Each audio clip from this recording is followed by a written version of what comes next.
Pagbubukas ng Strait of Hormuz sa lahat ng commercial vessels, inianunsyo ng Iran pero paggalaw ng mga barko nananatiling limitado.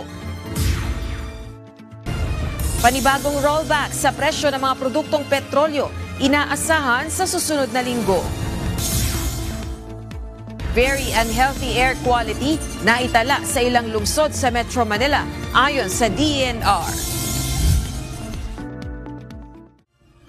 Ganap ng bukas para sa mga commercial vessel ang Strait of Hormuz.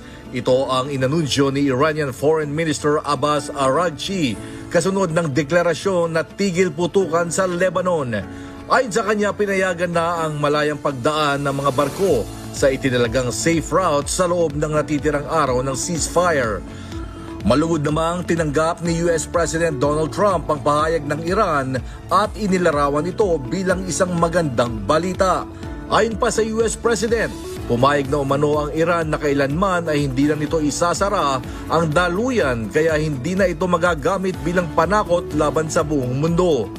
Kasunod ng anunsyo, agad na bumaba ang presyo ng langis sa pandaigdigang merkado dahil sa pag-asang muling babalik sa normal ang daluyan ng supply. Gayunman, ilang oras lamang ang lumipas. Nagpahayag naman ng salungat na pananaw ang Speaker ng Iranian Parliament na si Mohammad Bagher Ghalibaf.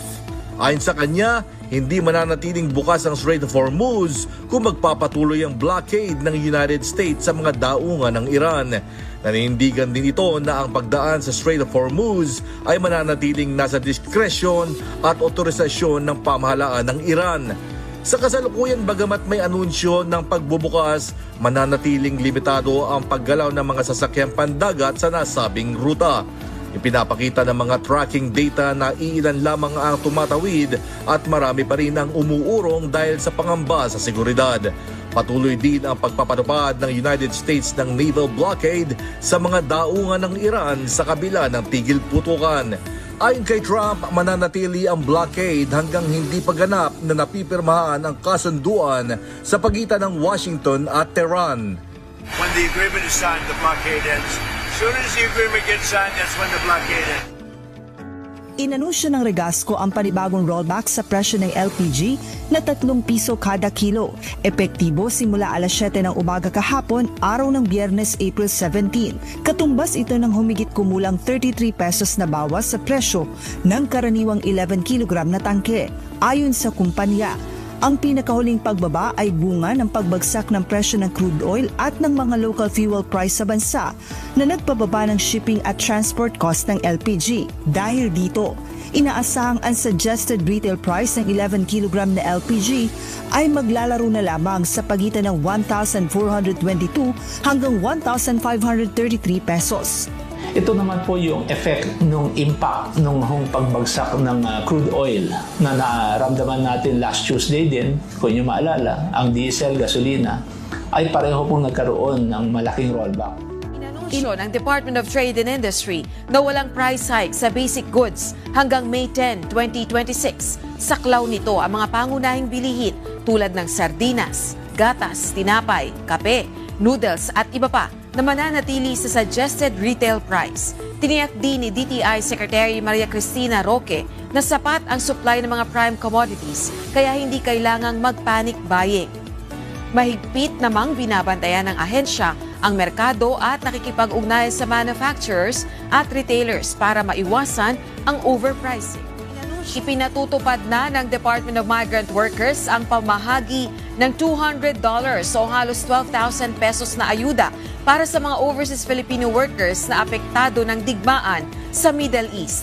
Ayon kay DMW Secretary Hans Leo Kakdak, nakalaan ang tulong para sa mga OFW na nawalan ng trabaho o nabawasan ng sahod at oras ng pagtatrabaho dahil sa krisis. Aprobado na ni Pangulong Ferdinand Marcos Jr. ang 800 million pesos na pondo para sa ayuda, repatriation at iba pang serbisyo ng pamahalaan. Sa kabuuan, umabot na sa libu-libong OFWs ang nabigyan ng tulong habang pinasimple na rin ang proseso ng aplikasyon upang mas mapadali ang pagkuha ng ayuda.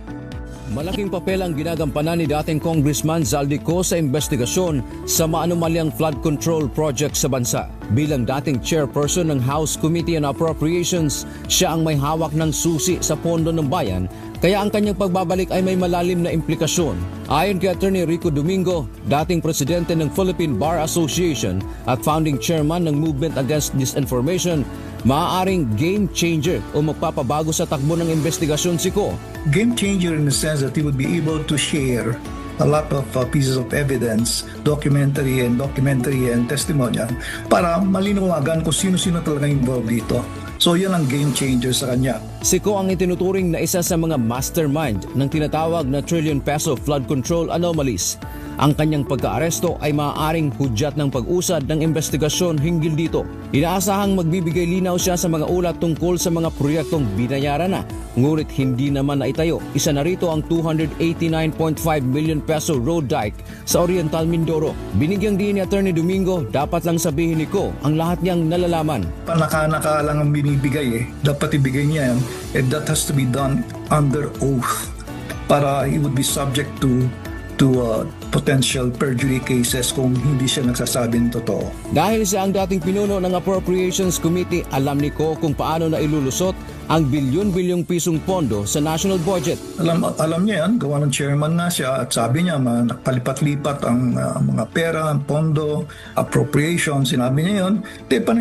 Panindigan niya sinabi niya at present proof na ganun na nangyari. Bago siya nahuli, naglabas siya ng mga video na nag-aakusa sa ibang matataas na opisyal, kabilang si dating Speaker Romualdez at Pangulong Ferdinand Marcos Jr. Kabilang na rito ang pagtanggap umano ng malaking halaga ng pera sa pamamagitan ng budget insertion sa pambansang pondo.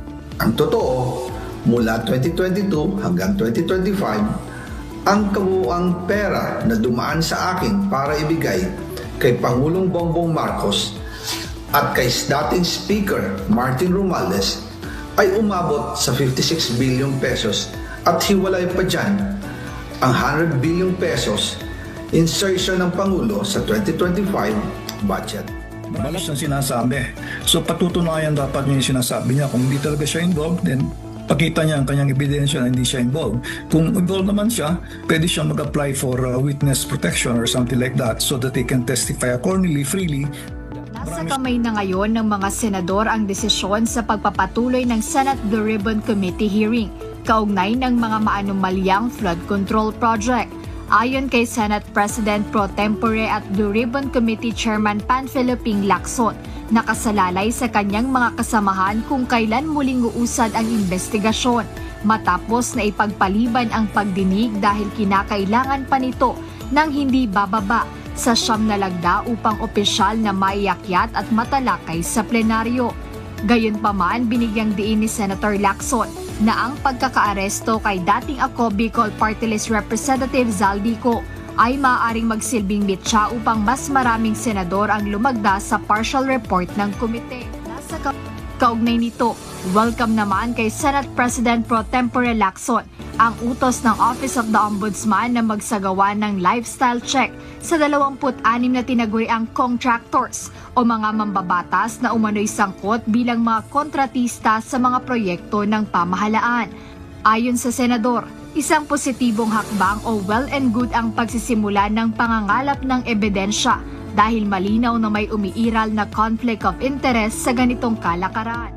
Maliliit na negosyante, isa-isa nang nagsasara.